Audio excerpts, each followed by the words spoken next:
এই যে রেখে তো তারপর প্রেশারও ঠান্ডা মারবে। আপনাকে কি আমি দেখছি? এর আগে একবার দেখা হয়েছিলাম আপনার এই যে ট্যাবলেট দিচ্ছিলেন প্রেশারের জন্য, আর ডায়াবেটিস একটু কম আসছিল, ওষুধ পাতি খাইনি আমি। পরে মেয়ে কোথাও আমার তুমি দেখাই ওষুধ লেখা নিয়ে আপনার স্বামীকে রিনার আছে 850 করে দিচ্ছি, হ্যাঁ, আর আপনাকে দিলাম হলো 500। মেয়ে কোথাও আমার তুমি দেখাই ওষুধ লেখা নিয়েছি। শুনেন, আপনার ডায়াবেটিস এবং প্রেশার আছে, প্রেশারের ওষুধ নিয়মিত খেতে হবে।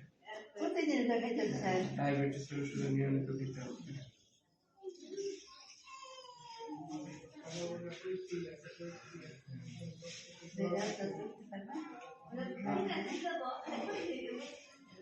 ওষুধ খাওয়া কিন্তু বাদ দেওয়া যাবে না। আপনি স্ট্রোক করছিলেন নাকি? আমার ছোট শুরু হয়েছিল।